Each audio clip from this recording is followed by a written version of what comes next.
BFM Business, le grand journal de New York, Emmanuel Dutheil.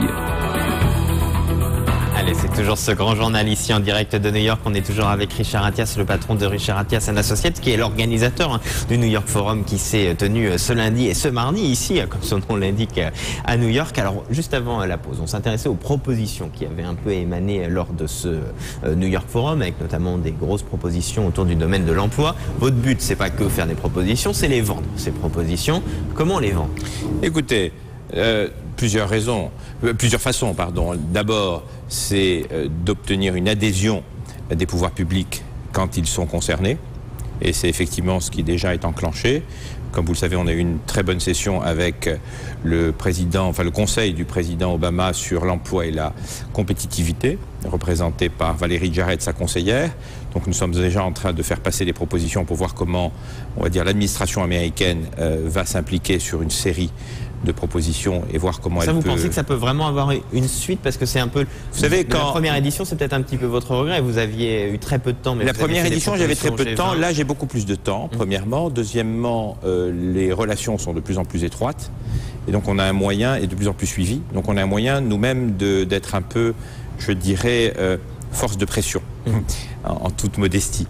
Mais ce que je veux dire, c'est que quand la voix de très grand nombre de chefs d'entreprise s'exprime de façon commune, incontestablement l'administration écoute. Et d'autant plus maintenant qu'on est à une année d'échéance électorale. Et comme vous le savez, pour vivre aux États-Unis, on est déjà dans un mode bipartisan. On a l'impression qu'on est déjà en campagne électorale. Hier soir, Barack Obama a bloqué une grande partie de la ville pour faire son événement de fundraising. Et puis ensuite, il y a un G20 qui a lieu bientôt en France. Et bien que la France, malheureusement, à la dernière minute, a dû se décommander pour des raisons d'agenda très très chargées à Paris en début de semaine, entre le salon du Bourget et puis des réunions à Vienne, par exemple, Anne Lauvergeon, qui avait un autre petit rendez-vous qui n'a pas pu venir. On va dire qu'elle était plutôt côté secteur privé, mais côté secteur public.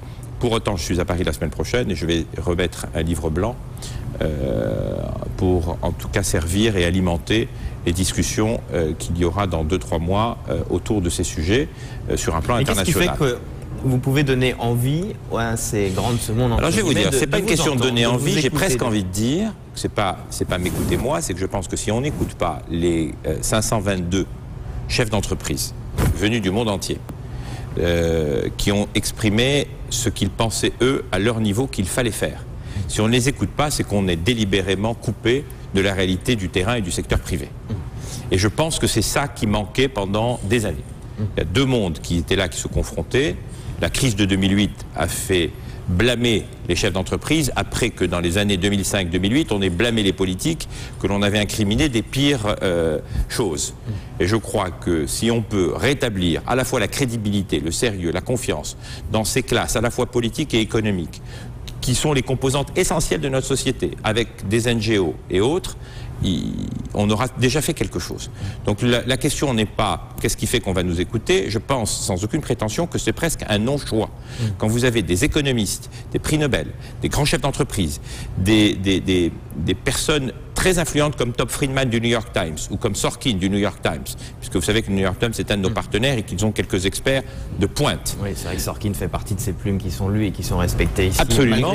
Donc dès lors que l'audience est respectée et qu'elle exprime haut et fort quelque chose, dès lors que les séances de travail qui se veulent très studieuses, qui ont été faites avec le Boston Consulting Group, qui a investi ses meilleurs experts pendant 2h30 dans certains cas pour essayer d'arriver avec ce qu'on appelle une feuille de route.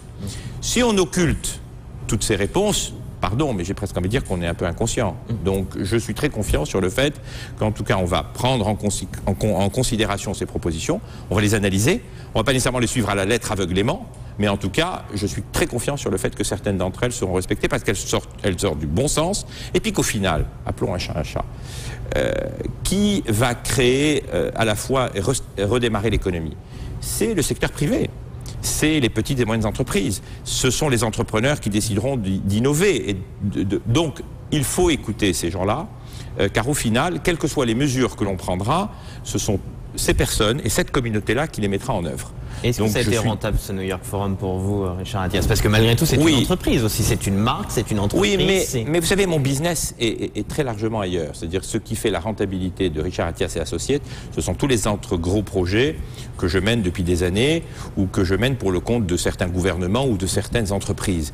Le New York Forum se veut un vaisseau amiral qui permet non seulement de rassembler cette communauté, d'être un laboratoire d'idées, et dès lors qu'il est à l'équilibre ou légèrement positif pour réinvestir, ce qui était le cas cette année, pour réinvestir dans des initiatives, vous voyez, est sorti de ce New York Forum une volonté très forte de beaucoup de participants de me dire, Richard, il faut vite essayer de faire quelque chose pour l'Afrique.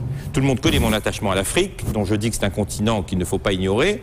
Tout le monde sait qu'il y a une mode africaine en ce moment, ressources naturelles, la Chine, etc. Mais d'un autre côté, il y a énormément de problèmes. Donc, je vais faire une table ronde spécifique sur l'Afrique qui se veut inspirer du modèle du New York Forum dans les 3 mois qui viennent à New York, au moment de l'Assemblée Générale des Nations Unies, et notamment, fin septembre ici. Absolument, et notamment une partie des profits du New York Forum me permettront de démarrer cette table ronde et de la financer. Parce que si ça permet de faire progresser un certain nombre de choses en Afrique, qui est un continent qu'il faut absolument intégrer dans l'économie internationale, eh bien on aura accompli quelque chose. C'est une marque que vous voudriez justement mais c'est plus qu'une marque, c'est une fondation aujourd'hui. C'est une fondation. Le New York Forum appartient au New York Forum Institute, qui est une fondation qui a été reconnue d'utilité publique aux États-Unis, qui est même défiscalisée, donc justement pour permettre de réinvestir dans toutes les actions que l'on entreprendra et que l'on déploiera dans le monde entier. Donc il y a effectivement quelques satellites du New York Forum que je souhaite déployer, et je n'exclus pas même de déplacer une fois tous les 3 ans ou tous les 4 ans le New York Forum dans certaines parties du monde, dès lors que ça peut apporter aussi des solutions concrètes à certaines régions. C'est important je ne vais pas y arriver, mais de créer l'événement avec ces New York Forum, de les renouveler, de les faire tourner, parce que c'est un modèle que l'on connaît quand même, ces tables rondes qui rassemblent les grands de ce monde. Non, je crois que le modèle est assez spécifique, en ce sens où il a un format qui est obsessionnellement tourné vers l'action et le résultat.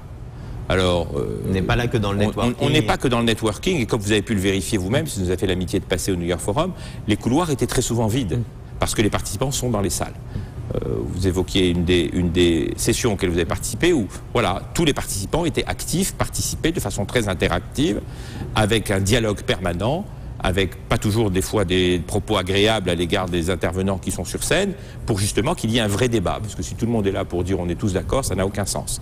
Donc on est vraiment dans une agora de discussion, d'échange, et c'est ce qui fait que le modèle est intéressant. Eh bien, merci. Bonne chance de m'avoir invité. La suite, c'était Richard Attias, le patron notamment du New York Forum, qui s'est tenu ici en début de semaine à New York. C'est le Grand Journal. Vous restez avec nous, on est encore ensemble sur BFM Business.